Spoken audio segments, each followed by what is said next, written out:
저는 원래 휴가를 한꺼번에 몰려서 가는 걸 싫어해서 휴가 가다 보면 우리나라 사람 되게 7월 말에서 8월 중순까지 한 번에 4천만이 다 움직이잖아요. 제일 덥고 또 가보면 사람들은 북새통이어가지고 이게 휴가로 온 건지 사람 구경 온 건지 잘 모르겠고, 오가는 길에 너무 막 차가 막혀서 오히려 스트레스를 받아갖고 제가 늘 더위를 피해서 갑니다. 그래서 올해도 지난 주간에 제가 휴가를 다녀왔습니다. 사실 목회자의 휴가는 주일을 빼먹어야 휴가인데 제가 몇 번 빼먹으려고 하다가, 왜냐하면 휴가 중에도 늘 이번 주 설교를 뭘 하지 그게 떠나지 않아갖고 휴가가 아니라 똑같은 거예요 그냥. 근데 차마 이제 그러지 못하고 준비를 해서 왔습니다. 또 일주일간 하려고 그랬는데 원래 월요일부터 금요일까지 하려고 했는데 늦게 잡다 보니까 회의가 피할 수 없는 게 많이 잡혀서 월요일, 화요일도 회의, 금요일도 또 회의해서 결국 수요일하고 목요일만 온전하게 휴가를 했고요. 그냥 2박 3일 정도로 휴가를 다녀왔습니다. 갔다 오니까 교인들께서 의외로 제가 휴가를 어떻게 보냈는지 궁금해하는 사람들이 많더라고요. 그래서 제가 휴가를 어떻게 보냈는지 간단히 꼭지를 제가 정리해 보겠습니다. 최다웅님이 저한테 그 미술관 그 입장권을 티켓을 주셨어요. 그래서 첫 번째로 제가 모네 빛을 그리다라는 전시회를 갔습니다. 사실 우리가 인상주의 화가를 되게 좋아하는데 인상파를 처음에 만든 창시자 중에 하나가 모네라는 그런 화가예요. 그래서 가까운 데서 하기 때문에 갔더니 그 여러 작품들과 그 어떻게 살았는지, 어떻게 그림 작업을 했는지 뭐 이런 것들을 잘 만들어 놓았습니다. 원화를 갖다 놓은 건 아니고 그 원화를 요즘에는 디지털로 만들어 가지고 아주 대형 화면에다가 그걸 비춰줘요. 그래서 조그만 작품으로 봤을 때는 몰랐던 부분들을 크게 확대해서 볼 수 있는 그런 장점이 있고, 또 원래 작품은 정지된 화면인데 정지된 것인데 이것은 디지털로 해서 화가가 정말로 밖에 나가서 뭐 풀을 그렸다, 나무를 그렸다 하면 화가의 눈으로 그 당시에 어떻게 바람이 불고 어떻게 햇빛이 쬐을 거다, 그것을 바라보는 화가의 눈, 시선, 이런 것들을 좀 재밌게 쉽게 접근할 수 있는 그런 전시였습니다. 그래서 어린아이들이나 또는 미술하면 좀 지겹다고 생각하는 사람들에게 조금 더 쉽게 다가갈 수 있는 그런 전시회를 처음으로 제가 보았습니다. 유익한 전시였고요. 두 번째는 저희 친부모님은 다 돌아가셨고 이제 장인, 장모님 두 분 살아계신데 80이 넘어서 중반 때 되니까 늘 이렇게 해마다 급격하게 건강이 나빠지서요. 그걸 바라보는 제 아내는 늘 안쓰러워하고, 또 멀지도 않은데 이런 핑계 저런 핑계로 잘 찾아뵙지도 못하고 그러다가 휴가 때 모시고 뭐 1박 2일 했으면 좋겠다 말씀드렸더니 또 안 가신다 그래가지고 그 처가댁 있는 데서 그리 멀지 않은 곳에서 찾아보니까 요즘 뜨는 데가 아산에 지중해 마을이라는 곳이 뜨고 있더라고요. 그래서 한 30분 차를 모시고 가서 점심을 사드렸습니다. 제 아내가 막 설득을 해가지고 멀지 않으니까 그냥 가서 점심만 드시고 오시면 된다 그러니까 장모님께서 뭐하러 오냐고, 바쁜데 우리도 힘든데 오지 말라고 그냥 큰 소리를 막 치시더라고요. 그리고는 좀 있다가 언제 어디쯤 오냐고 또 전화를 하시더라고요. 그래서 이 연세 드신 분들은 절대로 오지 말라고, 나 힘들고 그러니까 오지 말라고 그러시는 걸 믿으면 안 돼요. 근데 우리 보통 보면은 다른 건 다 말을 안 듣다가 또 그런 말은 또 얼마나 순종을 잘하는지 알겠습니다. 부모님 불편하시면 안 가겠습니다. 이러면 안 되겠더라고요. 제가 큰 깨달음을 얻었습니다. 역시 부모님들의 말씀은, 특히 이런 말씀들은 절대로 어겨서 반드시 가야 되겠다. 그래서 저런 마을이, 사실 저 마을이 별로 비싸지도 않아요. 한 뭐 돈 10,000원 정도면 그냥 맛있게 먹는 그런 식당이 쭉 있고요. 마을 자체가 좀 이국적이고 그리스의 부서지는 태양과 하얀색 건물들을 본따서 만든 그런 곳인데 젊은 사람들이 많이 오고요. 식사하고 젊은이들이 많이 가는 커피점 가서, 물론 우리 부모님들은 설탕 잔뜩 넣어가지고 드셨지만 그래도 뭐 안 간다고 막 그러시면서 가시면 되게 좋아하셔요. 자주 이렇게 식사라도 해야 되겠다. 아마 제 휴가 중에 제일 잘한 일 중에 하나가 이거 같습니다. 부모님께 작은 효도를 했고요.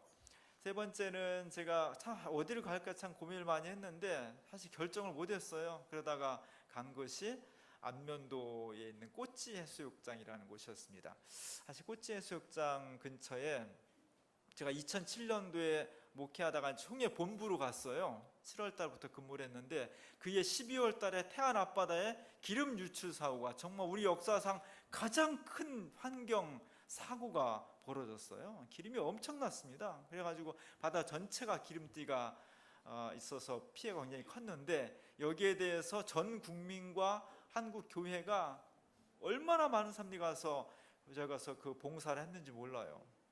저도 서울에서 태안까지 전국에 있는 기장 교회 교인들을 다 조직해가지고 어느 날 어느 교회가 가고 어느 교회가 가고 이렇게 해가지고 굉장히 오랫동안 가서 추운데 가가지고 바닷물 만지고 기름 때 닦아내고 돌 씻어내고 이랬던 추억들이 있습니다.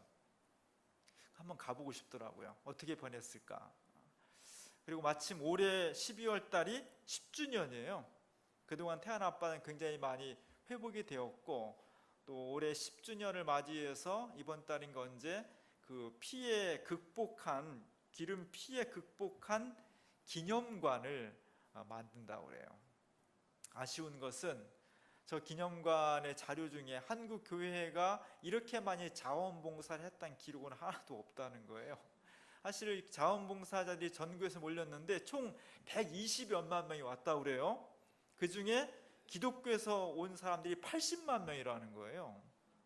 근데도 그런 기록들이나 기념관 쪽에 그런 어떤 그 표시하는 게 하나도 없어서 좀 아쉽고 속상하다. 한국교회가 한국 현대사 속에서 이런저런 비난을 많이 받지만 사실은 또 잘하는 것도 많이 있어요. 근데 그런 것들은 자꾸 감추고 보도가 안 되고 잘못하는 것만 그냥 몇 배로 막 이렇게 과장돼서 보도되는 걸 보면 물론 우리가 잘못하는 걸 회개해야 되지만 참 속상하기도 하고 그렇습니다. 여기도 마찬가지로 아쉬움이 있는데 아마 기념관이 점점 더 확충되면서 그런 부분도 좀 더 좋아질 거다 그런 생각을 해요. 제가 갔던 곳은 꼬치 해수욕장이었는데 꼬치 아시죠? 그 태안 앞바다 안면도 쪽에 꼬치 해수욕장은 낙조가 아름답습니다. 그래서 낙조를 보러 갔는데 날이 흐려가지고 사실 낙조다운 낙조는 볼 수가 없었어요.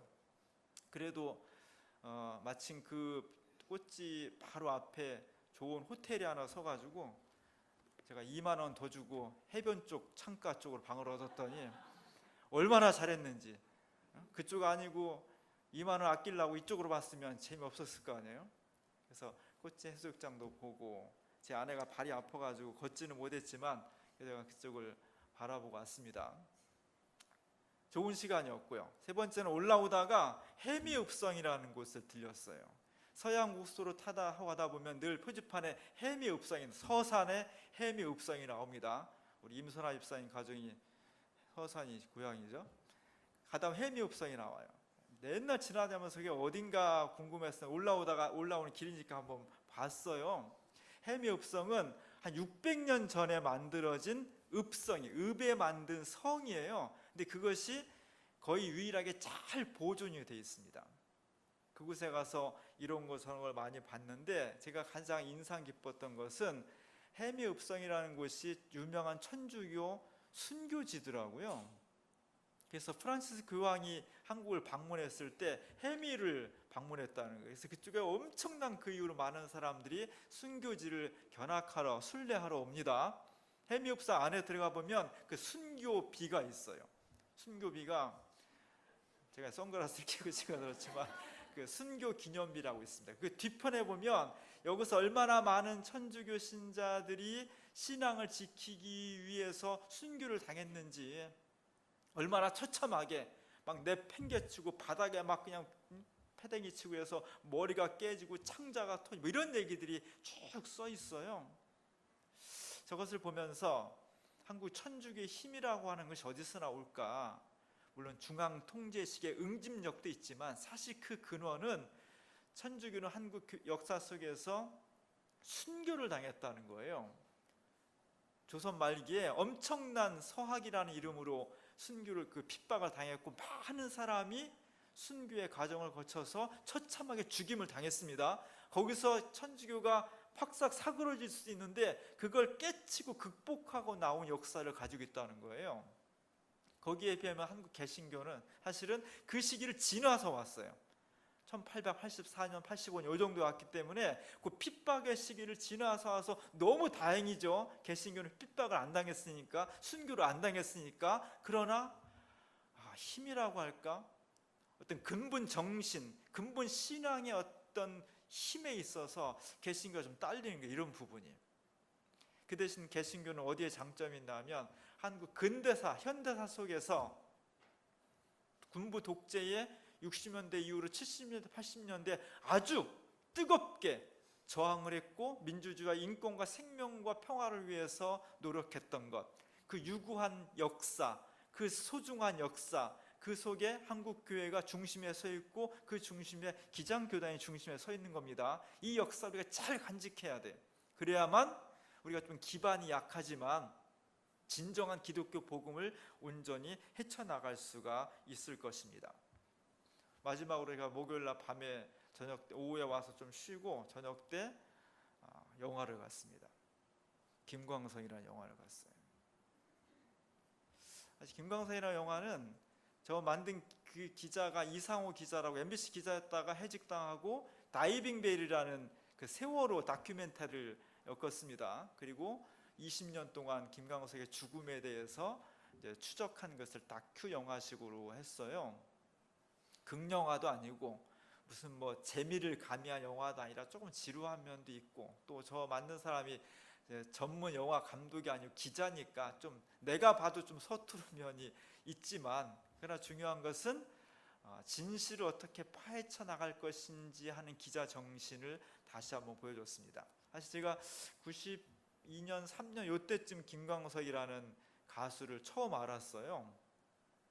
처음 노래를 들으면 굉장히 이렇게 속이 아리잖아요. 저 사람 노래가 아픔이 있고 애절하고, 그래서 몇 년 동안 굉장히 그 노래를 심취해 있었습니다. 그리고 광팬들이 굉장히 많아요.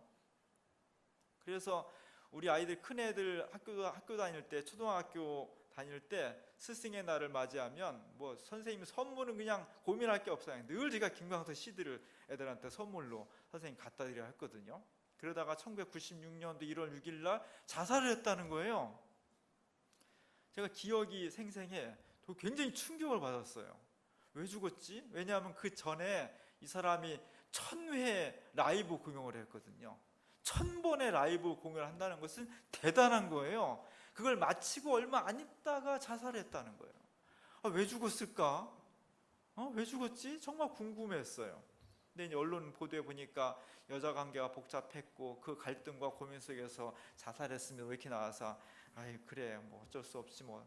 더 이상 이제 파헤치고 싶지도 않고 궁금해하지도 않았는데, 이 영화를 보니까 그의 죽음이 자살이 아닐 가능성이 높다는 거예요. 그러니까 죽을 이유가 없고, 그리고 그의 과정을 보면 그 부인이 있었는데 그 부인과 이혼하기로 한 전날 죽임을 당했다, 죽었다. 근데 여러 정황상 이것은 타살의 가능성이 99%다. 그런 걸 지금 주장을 하고 있는 그런 거였습니다.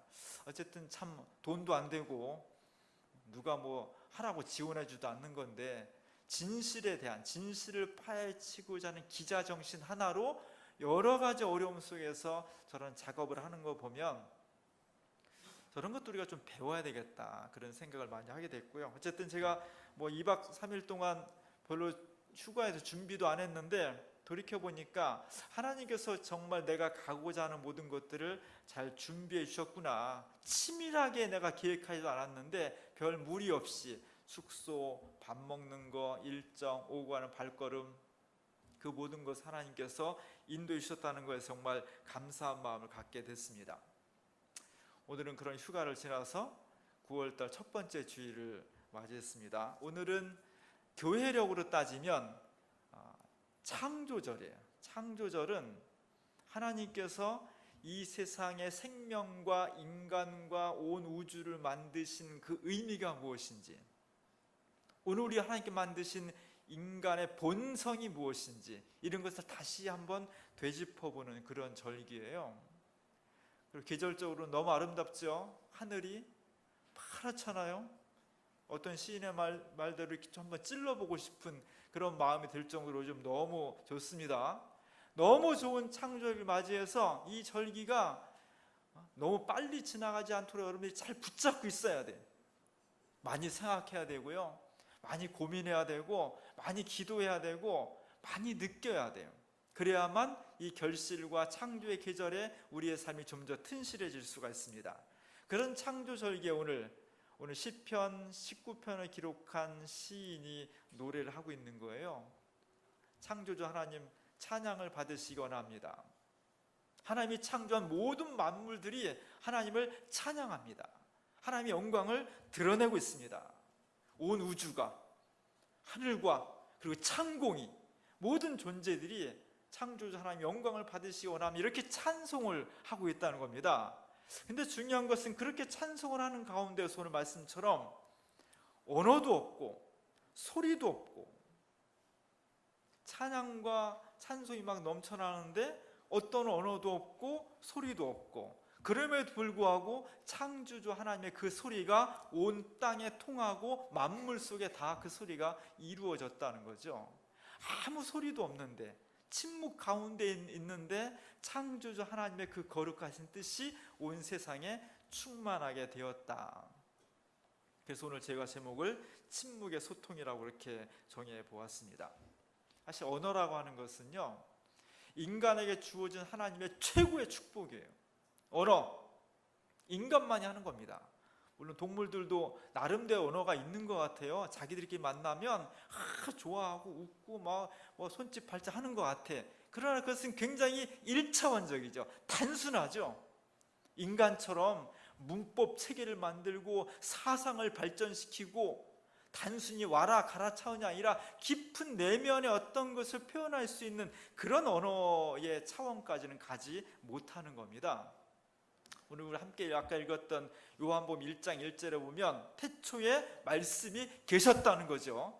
그 태초에 계신 말씀이 하나님이셨다는 거예요. 이 말씀, 태초에 계신 하나님 말씀, 이 말씀을 성경에서는 로고스라고 해요. 이게 헬라어로 로고스라고 쓴 거예요. 로고스라는 것은 이성 또는 논리, 학문, 합리성 이런 것을 표현하는 굉장히 중요한 거예요. 그 로고스가 인간에게도 있다는 거예요. 하나님께서 인간에게 그 로고스를 주셨다는 거예요. 그래서 인간은 동물과 뭐가 다르냐? 똑같이 밥 먹고 똑같이 활동하고 먹는 것을 일하고 비슷하죠. 진짜 동물과 인간이 다른 것은 하나님의 그 로고스가, 하나님의 그 이성이, 그 신성이 우리 가운데 있다는 겁니다. 이것이 대단히 중요한 거예요. 근데 저 로고스란 말 속에는 이성이란 말과 함께 언어란 의미가 포함되어 있어요. 그래서 언어는 가장 논리적이어야 돼. 언어는 가장 이성적이어야 돼. 제가 여러분한테 말하는데 문법이 안 맞으면 주어와 동사가 막 중구나 막 뒤섞여 있으면 여러분 알아듣겠습니까? 못 알아듣는 거죠. 그래서 언어는 가장 이성적이고 가장 합리적이고 가장 논리적이어야 돼. 그렇지 않으면 언어가 안 되는 거예요. 이게 왜 중요하냐? 오늘 우리가 살아가는 모든 세상의 이치와 중요한 결정은 어디서 나타나냐? 이런 이성적인 작용에 의해서 결정이 되는 겁니다. 이런 시대를 모더니즘이라고 해요. 이성에 의해서, 합리성에 의해서, 언어에 의해서 결정되는 사회 구조를 가지고 있다는 겁니다. 제가 알고 있는 기장 목사님 중에 지방 전라북도에서 아주 열심히 성실하게 목회하시는 정말 좋은 목사님이 계셔요. 그분이 저하고 자주 연락을 하는데 며칠 전에 페이스북에다가 이런 글을 올렸어요. 휴가를 앞두고 지난주에 어딜 갈까 고민하다가 주일날 저녁에 딱 결심을 했다는 거예요. 제주도로 가자. 그래서 제주도 항공권을 딱 사모님 거랑 딱 끊고 숙소도 다 알아보고 후배들 만날 사람도 있고 또 렌트카도 다 알아보고 아주 그냥 짜장 계획을 세워가지고 아무한테도 얘기 안 하고 그 부인한테 얘기 안 하고 있다가 가기 전날 사모님한테 탁 얘기를 했다는 거죠. 짜잔 하고. 우리 제주도로 갑시다. 사모님이 너무 좋아하는 거예요. 리얼리? 어? 진짜 제주도로 갈 거냐 이거야. 좋다 이거야. 막 챙기고 막 그래 어디로 갈까 막 그냥 흥분하다가 얼마 지나지 않아서 근데 우리가 제주도 가는데 2박 3일 동안 당신하고 나하고 항공권, 숙소 그리고 차만 빌리면 되나? 그것만 있으면 되는 걸까? 거기서 이제 다 따져보는 거예요. 여기서부터 전북에서부터 광주까지 내려가는 비용, 거기서 비행기 타고 가서 밥은 뭘 사 먹고 사람 만나면 뭐 하고 입장권 얼마 들어가고 간식 사 먹고 다 따져보니까 처음 생각했던 것보다 훨씬 비용이 많이 들어가더라는 겁니다. 그래서 사모님하고 얘기한 지 얼마 안 있어서 없던 일로 합시다. 이걸로 끝. 제주도는 다음 그랬다는 거예요. 그리고는 다시 자기가 예약한 반대 순서대로 다 취소를 하느냐고 한참 시간이 걸렸다는 거예요. 이 목사님은 왜 제주도로 가기로 결정했을까요? 평상시에 가고 싶어 했고 30여 년 동안 살면서 아내를 제대로 제주도 한번 여행도 못 시켜준 것 같고 이번 휴가 때 한번 질러보자 그런 거죠. 가서 만날 사람도 많고 재밌을 것 같고 생각해보니까 항공권 그 다음에 숙소, 차 얼마 안 들 것 같은 거죠. 근데 사모님하고 얘기하다 보니까 제주도 여행이라는 게 그것만 드는 게 아니라 그 외에도 정말 숨겨진 비용들이 꽤 많았던 거죠. 그걸 하나하나 다 따져가다 보니까 처음보다 비용이 너무 많이 나와버린 거예요. 그래가지고 다음에 갑시다 이렇게 결론을 내렸다는 거죠. 이 글에 댓글이 그냥 쫙 달았습니다. 전부 다 기장교회 목사님들이에요. 다 마음이 아픈 거예요. 왜? 다 비슷한 경험을 했으니까 다 공감이 가는 거예요. 마음은 원이지만 실제로 가려고 해보면 물론 그 중에 10명 중에 한 명은 그냥 질러버려요. 그냥 집안 살림은 어떻게 됐든 카드로 다 하고서 나중에 쪽박을 차다 하지만 대부분의 많은 사람은 못 그러는 거예요. 마음은 지르고 싶지만 하나씩 따져보면 안 되는 거예요. 이렇게 하나씩 구체적으로 세밀하게 따져보는 거, 이게 이성의 작용, 이게 로고스의 작용이에요. 우리의 삶은 결정적으로 어디서 결정을 하게 되냐? 마음 같으면 그래 이번에는 물불 안 가리고 제주도 가자 하고 싶지만 하나씩 다 따져보면 안 되는구나. 뭐가 결정해? 결국은 이성이 결정하는 거예요. 우리의 삶 모든 순간에 다 이성, 합리성, 그리고 그 이성과 합리성이 가장 첨예하게 나타난 것이 언어입니다. 이런 것들의 삶을 규정하고 있다는 것이 중요한 거예요. 우린 그런 시대를 살고 있는 겁니다. 그래서 오늘날 이성, 합리성, 언어 같은 것들이 어느 시대보다도 중요한 사회를, 그런 세상 우리가 지금 살고 있는 거예요. 그 가치가 천정부지예요. 두 번째로 중요한 것은 그럼에도 불구하고 우리가 가지고 있는 이성이, 언어가 한계가 있다는 것을 명확하게 인식을 할 수 있어야 됩니다. 이성은 모든 것을 설명해낼 수 있을까? 언어는 말 잘하는 사람은 모든 것을 다 설명해낼 수 있을까? 그렇지 않다는 거예요. 로고스라는 말이 영어로 가면 로지라는 말로 붙어요. 그래서 학문, 무슨 학 이런 말이 다 로지란 말이 많이 붙습니다. 사회학은 소셜로지라고 그래요. 로지. 그 다음에 고고학은 아르케올로지라고 그래요. 그 다음에 심리학, 사이컬로지, 다 이 로지가 붙어, 다 이게 로고스에서 나온 말이에요. 제가 배운 신학은 theology라고 그래요. 로고스. 결국 학문이라고 하는 것은 어떤 논리와 이성과 합리성과 언어를 통해서 설명해내는 거거든요. 체계를 세우는 거거든요. 이게 대단히 중요합니다. 신학은 하나님에 대해서 설명하는 거예요. 문제는 하나님을 과연 설명할 수 있는 존재냐? 알아야 설명을 하지. 다 파악을 해야 내가 이해하고 파악한 것을 설명하잖아요. 언어를 가지고. 근데 사실은 신학은 본질적으로 말하면 성립할 수 없는 학문이라는 거예요. 왜냐하면 하나님을 온전히 설명해낼 수가 없으니까. 그럼에도 불구하고 인간이 가지고 있는 이성과 학문과 언어를 통해서 우리가 이해한 만큼의 하나님이라도 설명을 해보자 하는 것이 신학이에요. 그래서 신학은 늘 겸손해야 돼. 우리가 불가능한 일을 지금 시도하고 있기 때문에 완벽하지 않다라는 고백을 늘 간직하고 있어야 합니다. 그러지 않고 내가 하나님에 대해 다 설명해냈다, 하나님이 이런 분이야, 이것이 절대적으로 맞아, 이렇게 말하는 순간 신학은 교만해지고 거짓에 빠지는 겁니다. 진짜 존재는, 진짜 거룩한 것은, 진짜 위대한 것은 설명해낼 수 없는 거예요. 진짜 사랑은 내가 말로 어떻게 설명을 해? 어느 정도 설명할 수 있는 거지 진짜 사랑은 설명해낼 수가 없는 거예요. 제가 그 꼬치 해수욕장 가서 낙조를 봤지만 사실 진짜 멋있는 거는요, 일출이에요. 해 뜨는 게 진짜 멋있어요. 그래서 여러분 1월 1일 날 어디로 가요? 여러분들은 집에 가 텔레비로 보지만 열심히 있는 사람들은 다 어디로 가? 정동진으로 가요.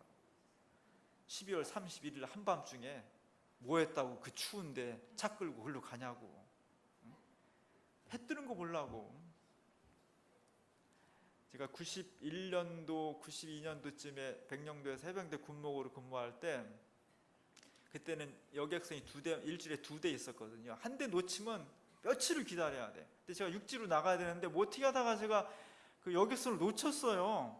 아침 7시에 떠나는데. 그래가지고 불이나케마 부대에 연락해가지고 해군 함정을 타고 그 백령도 떠난 배가 대청도, 소청도 들려서 인천으로 가거든요.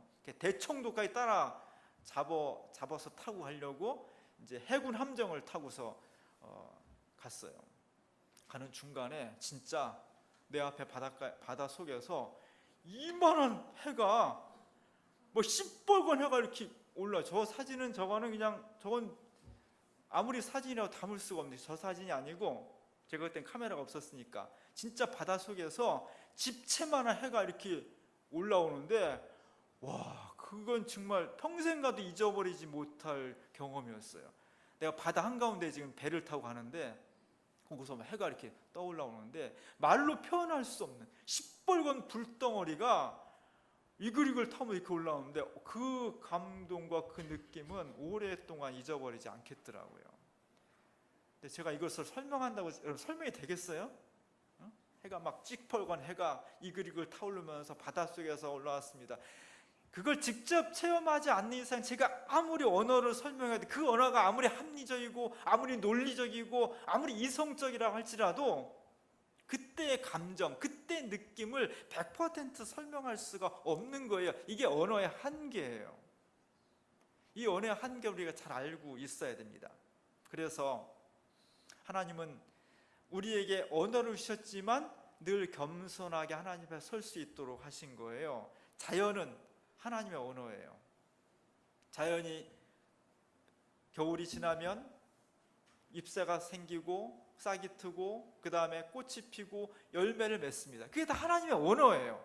그것을 통해 하나님의 생명의 하나님, 창조 하나님이 이 땅에 다 나타나는 겁니다. 오늘 시편의 기자대로 말하면 하늘과 땅 사이에 있는 궁창, 창궁이 하나님의 영광을 찬양한다는 거예요. 새들이 노래하고 꽃이 피고 열매가 맺고 다 하나님의 창조를, 섭리를 나타낸다는 겁니다. 인간은 창조주 하나님의 창조의 꽃이에요. 창조의 절정, 창조의 완성, 그게 인간이에요. 그 인간이 하나님의 창조주를 다른 만물들처럼 찬양하고 영광을 드러내야 되는데, 실제 우리의 인생을 보면 그렇지 않다는 거예요. 하나님을 부인하기도 하고, 하나님을 저주하기도 하고, 하나님을 원망하기도 하고, 하나님으로 돌아서기도 하고, 하나님 믿지 않기도 하고, 하나님의 영광을 드러내야 될 창조의 꽃인 인간은 만물과 다르게 하나님의 영광을 드러내지 못하고 있다는 겁니다.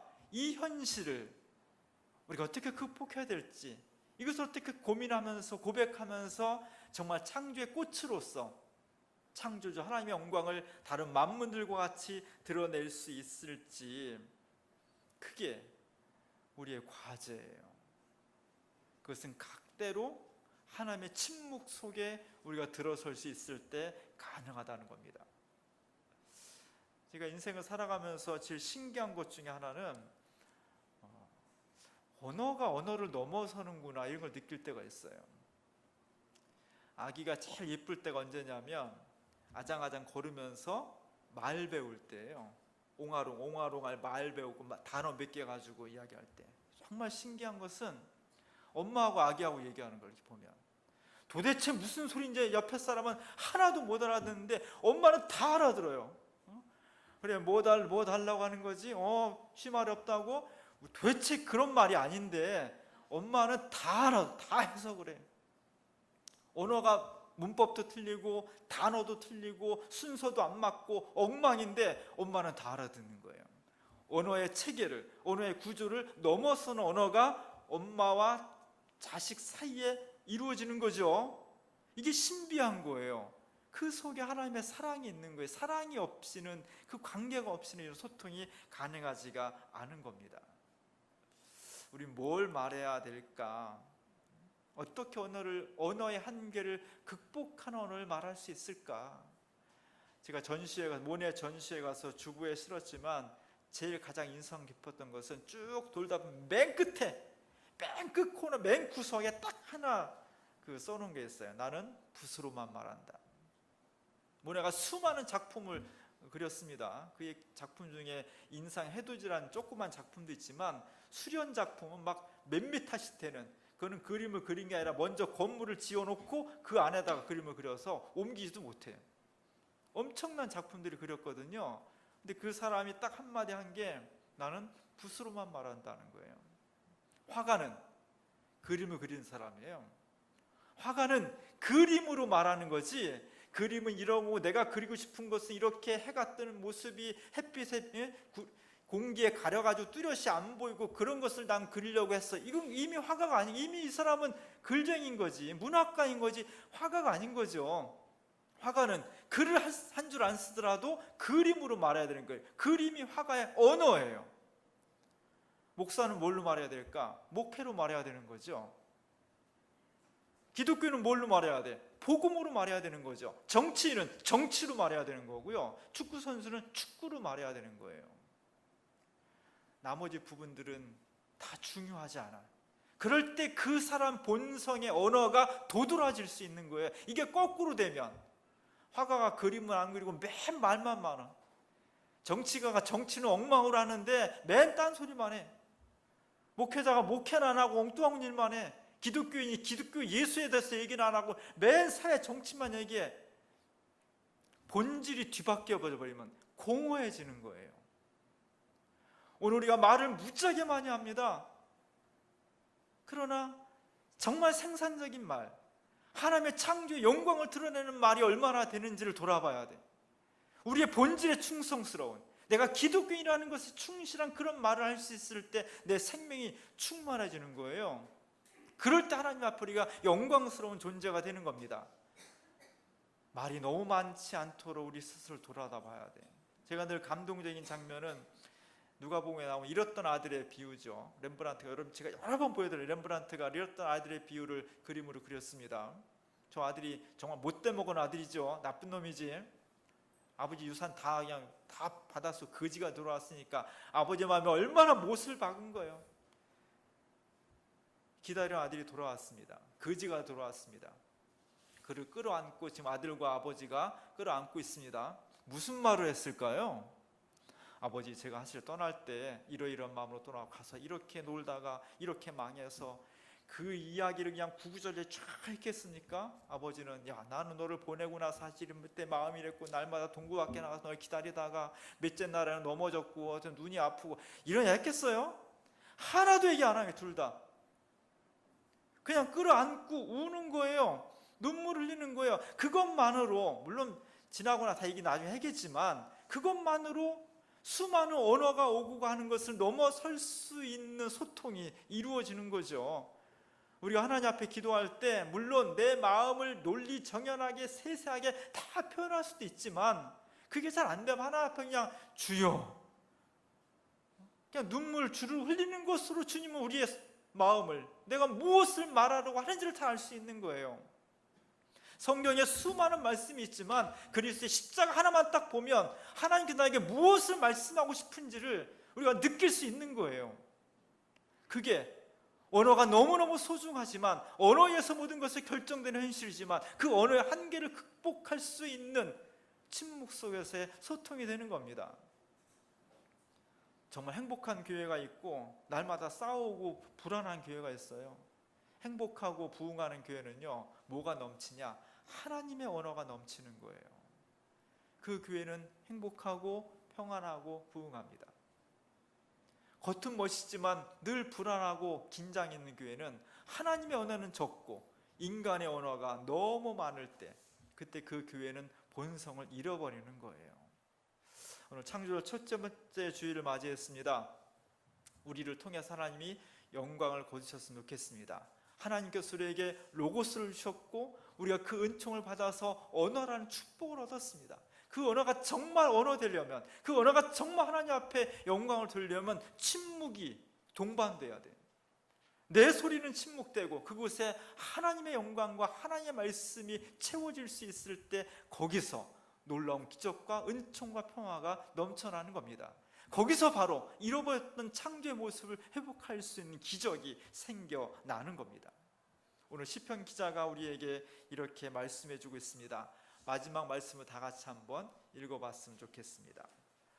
언어도 없고 말씀도 없으며 들리는 소리도 없으나 그의 소리가 온 땅에 통하고 그의 말씀이 세상 끝까지 이르도다. 이 시편의 놀라운 역사가, 시편 시인의 이 놀라운 고백이 오늘 우리의 삶 속에서, 우리의 교회 속에서 울려 나와서 창조 절기에 정말 창조 하나님의 영광이 우리 가운데 이루어질 수 있기를 주님의 이름으로 간절히 축원합니다.